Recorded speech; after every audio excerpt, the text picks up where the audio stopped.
I was not a Metroid fan growing up. In fact, I didn't even know what it was until I played a little game called Super Smash Bros. For the Nintendo 64. Perhaps you've heard of it. All the coolest Nintendo characters in one place. Link, Mario, Donkey Kong, Pikachu. And Samus? What's a Samus?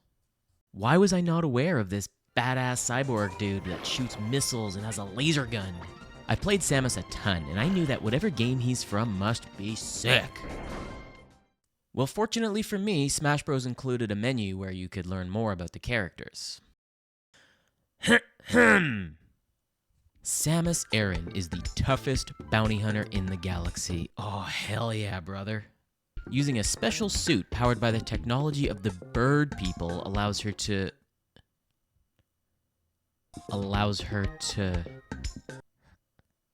Her? Samus is a girl? No, there must be some mistake. All the best Nintendo characters are boys. Girls are stinky, and they don't like frogs.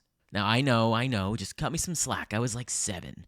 But believe me, it wasn't long until I learned that, maybe girls weren't so bad. You know, suddenly Stinky and Frogiverse weren't really issues anymore. I even managed to get my grubby little paws on Metroid Prime, and I gotta say, pretty good game. But for whatever reason, I never played any of the other Metroid games before or after. When Metroid Dread was released 3 years ago, I didn't really think about it. I never planned to play it. And then one day I was in the store and I saw it and I thought, hey, could be cool. So I bought it.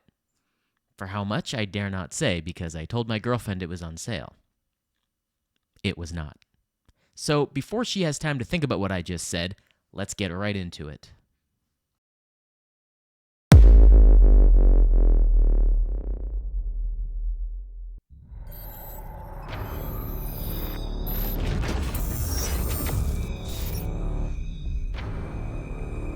Right from the title screen, this game tells you exactly what it's all about. This ain't Metroid Uncomfortable or Metroid Kinda Spooky. This is Metroid Dread, dammit, and you're gonna know it. The screen just stares at you, not inviting you to play, but daring you to. Like, come on, start the game. You won't.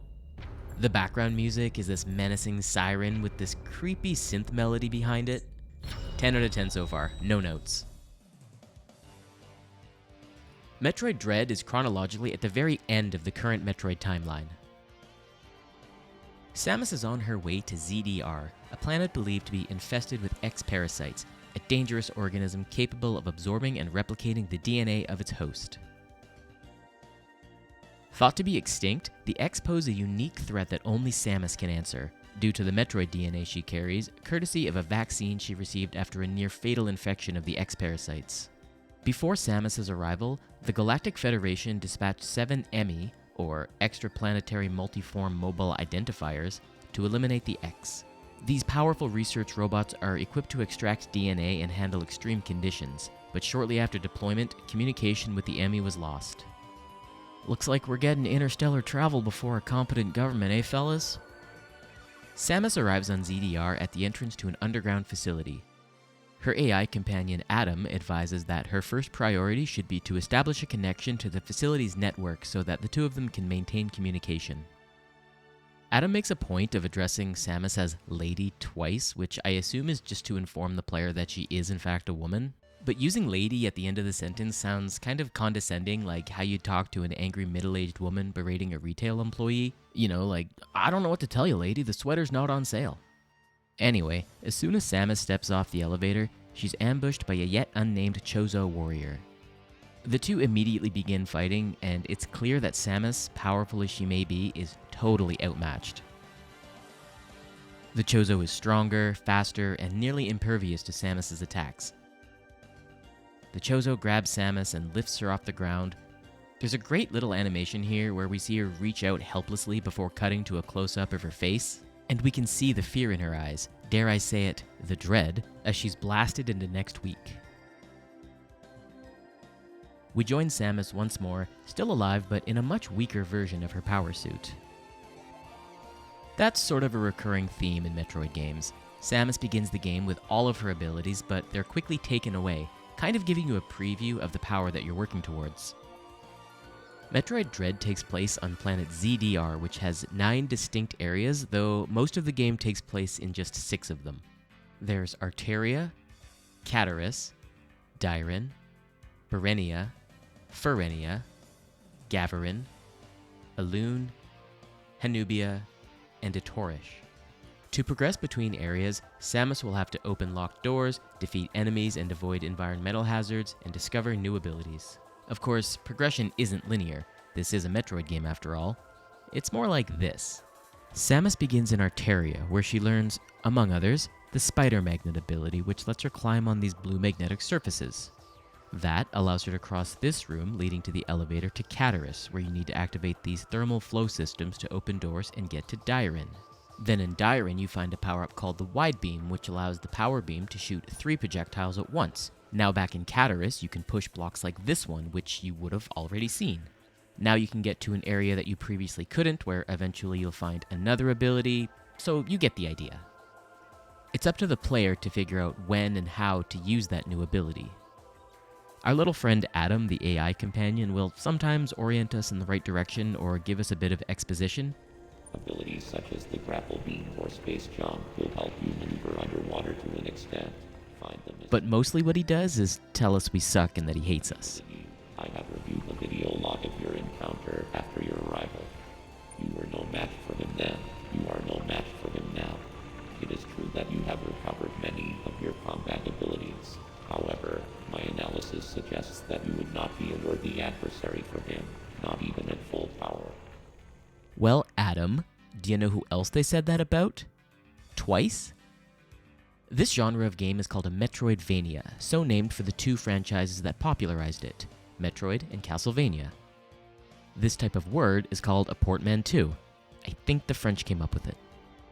Metroidvanias are characterized by a large interconnected map with progression being gated behind learning new abilities. Usually the path will be shown or at least hinted at, such as a cracked wall you have no way to destroy or a high ledge you can't quite reach. Then, once you find an explosive item or a double jump ability, you can come back and open up that new pathway. The game will often guide you right back to these spots once you've acquired the necessary ability. For example, I spent a long time trying to get this item here, but the floor breaks away as soon as you walk on it. Eventually, I said to hell with it and I moved on.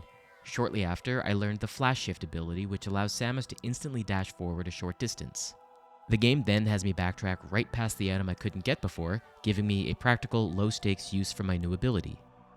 This is an excellent game design technique that's used time and time again to acquire upgrades like these energy tanks that increase your health or missile tanks that upgrade the amount of missiles you can carry. This same technique is used to also sort of silently guide you through the entire game. I can really only think of one example where I got lost for any significant amount of time, and that was because I accidentally got the pulse radar early. And because the game had always shown me that if I get an ability, I need to use it to progress somewhere nearby, I assumed that's where I had to be, but really I didn't have the necessary upgrades yet. If you're watching this, then you've probably already seen it, but the channel Game Maker's Toolkit has a great video called Why You Probably Didn't Get Lost in Metroid Dread that I highly recommend. Now, if I may, I'd like to get a little pedantic about the game's world design. To travel between areas, Samus can take things like elevators and trains, for example this one that takes you from the edge of Arteria to the edge of Cataris. These are functionally doors and feel very organic within the context of the world. I'm fine with these. But then there are the teleporters, and these aren't just fast travel waypoints that take you around where you've already been, they take you to new parts of the map. And they kind of just circumvent the whole level design aspect of a Metroidvania, and they're able to just kind of put you wherever is convenient for the game design to work. Take a look at this map. These blue lines all indicate a connection between 2 of the areas using an elevator or a train. Notice how they're always right on the edge of the map? Contrast that with the colored rhombuses, which are just kind of randomly in the middle of the area. You can even teleport between areas that aren't even next to each other. This orange one in Cataris takes you right to this orange one in Gavarin. I know this is super nitpicky, but when the game is this good, you kind of have to be. Throughout the game, you'll find these designated EMI zones, and these are really quite central to the game. These zones are sectioned off areas where rogue EMI robots patrol, and the moment you step inside, the tone of the game shifts dramatically. The melodic ambient background tracks give way to eerie, lurking tones, and the environment transforms into these cold, lifeless research labs. The Emmy search their designated zone, reacting to any sound Samus makes, be it from her power beam or her footsteps. Once alerted, they begin chasing, nay, hunting you, and your weapons are completely ineffective against them. Any contact with the Emmy and you're caught, pinned down with only a narrow window to attempt to parry. This timing window is intentionally difficult and is in fact slightly randomized because it's not something you're meant to rely on. I didn't start landing parries at all until I was nearly finished with the game, and even then, only sometimes. Honestly, for a long time, I wasn't even entirely convinced I was pressing the right button. This is a fantastic design choice that ensures the Emmy remain a constant and credible threat. While the character designs for the Emmy are fine, their animations are stellar. They crawl over platforms, squeeze through tight spaces, and move in a way the monsters in horror movies do. No matter where you go or how you get there, the Emmy can and will find you there. Some have unique abilities like detecting you through walls, moving at incredible speeds, or paralyzing you on sight. Their armor plating is impenetrable by conventional means, and the only way to defeat them is to acquire the temporary Omega Beam by destroying a central unit. These are kind of boss fights, I guess. They're fun, if not all that challenging. Using the Omega Beam is a two-step process. First, you have to melt the Emmy's face armor by maintaining a sustained charge, which requires finding a safe distance to engage. If your damage is interrupted, the armor will regenerate, which means you can't just slowly chip away at it. Once the armor is destroyed, you'll need to fully charge the beam again to defeat the Emmy. These encounters are stressful and tense, forcing you to kite the Emmy through the zone while finding a suitable attack point. Twice. Your Aeon abilities add another layer to these encounters. The Phantom Cloak lets you briefly turn invisible, draining your Aeon energy but hiding you from the Emmy. However, if they've already spotted you, this won't save you. They'll keep searching until they find you, and believe me, they will.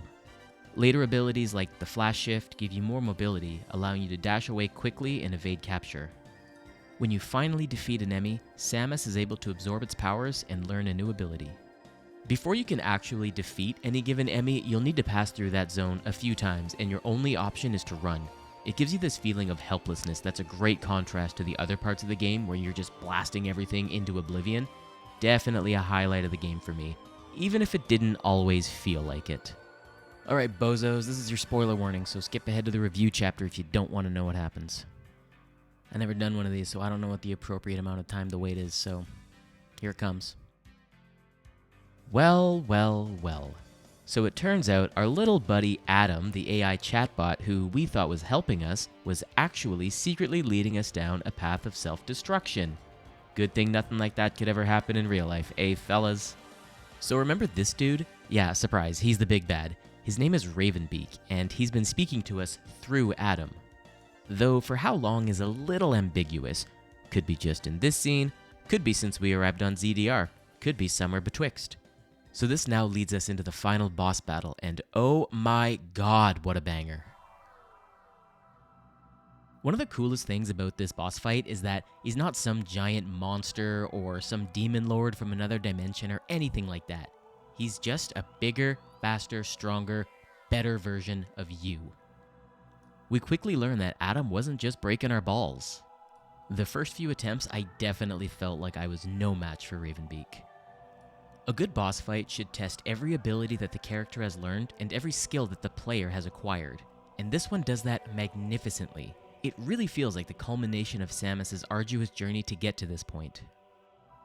It's a good mix of frantic, fast-paced action where you're dodging his melee attacks with the flash shift, and focused, accurate aiming where you need to destroy these orbs he throws at you.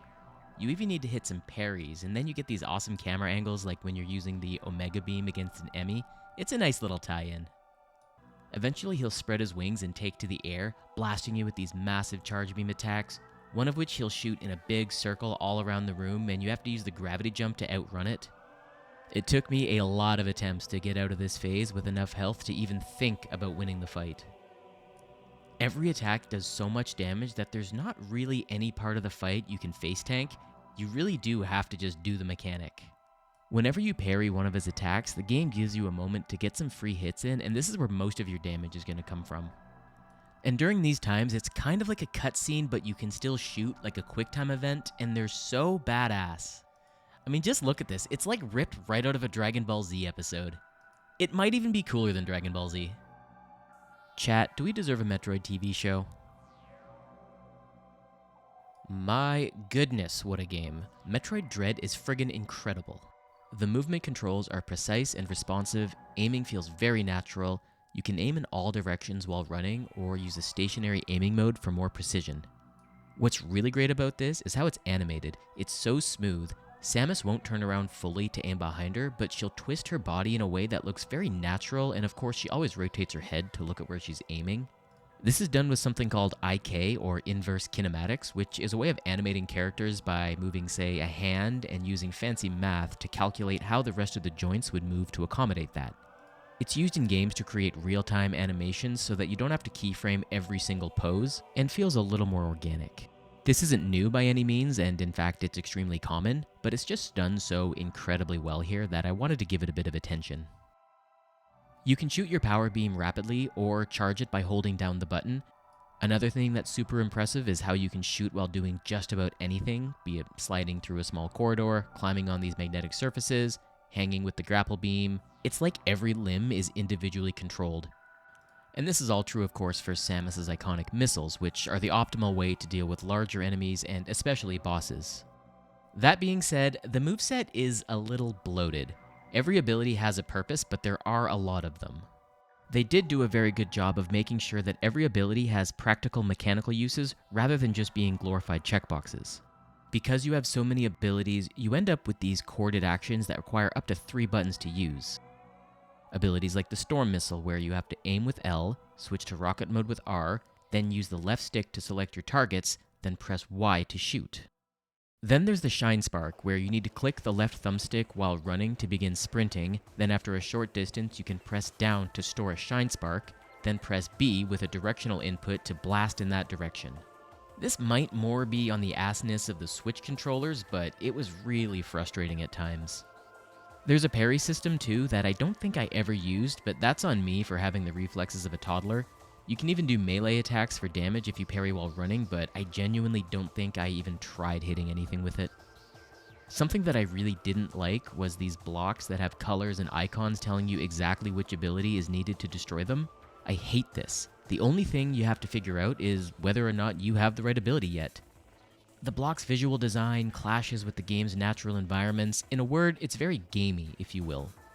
I would have preferred cracked walls that can be destroyed with missiles, electrical fields destroyed by the power beams, just anything but a damned icon.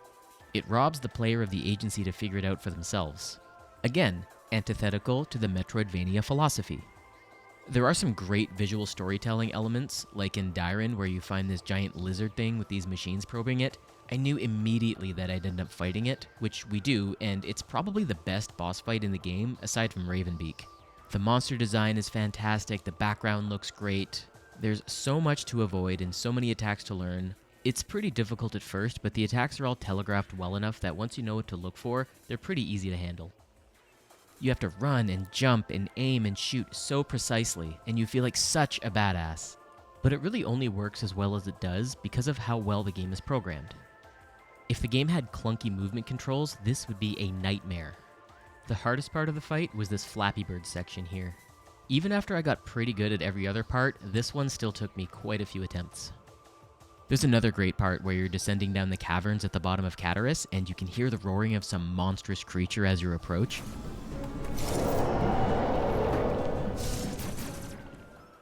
And then when you finally get there, there's this awesome cutscene where Samus is clearly prepared for one hell of a battle, and then Kraid emerges from the lava. And Samus is just like, oh, it's just Kraid.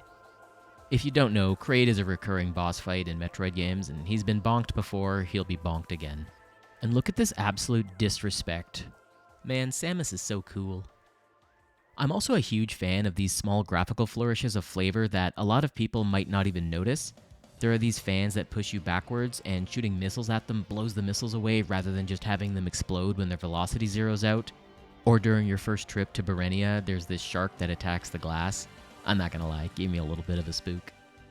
Everything in this game is so incredibly well done. Everybody who worked on this game should be extremely proud. Maria Martinez, animation, proud. David Lonzo, programming, proud. Esther Gomez, environment artist, proud. Javier Garcia, 3D modeling, proud. And I suppose now is the time to talk about that. Developers Mercury Stream have been under some heat because apparently a lot of people who worked on Metroid Dread, and I assume other games of theirs, were not given credit. I work in the film industry myself, and I worked on a lot of movies, in some cases Academy Award-winning films, where I didn't get credit. It sucks, it feels like your contributions weren't valued, and I sympathize with everybody working at Mercury Stream whose name was omitted. But let's not end on a bad note. I expected Metroid Dread to be a great game, and it still exceeded my every expectation. It's a solid challenge that punishes every mistake but feels very fair. I really can't recommend it enough. As always, thank you so much for watching. Feel free to like and subscribe, maybe leave me a little comment about what you thought of the game, and I'll see you next time. Take care. Actually, you know what? I changed my mind. I do want to end on a bad note. What the hell is this dinky little sound effect when you pick up an energy tank?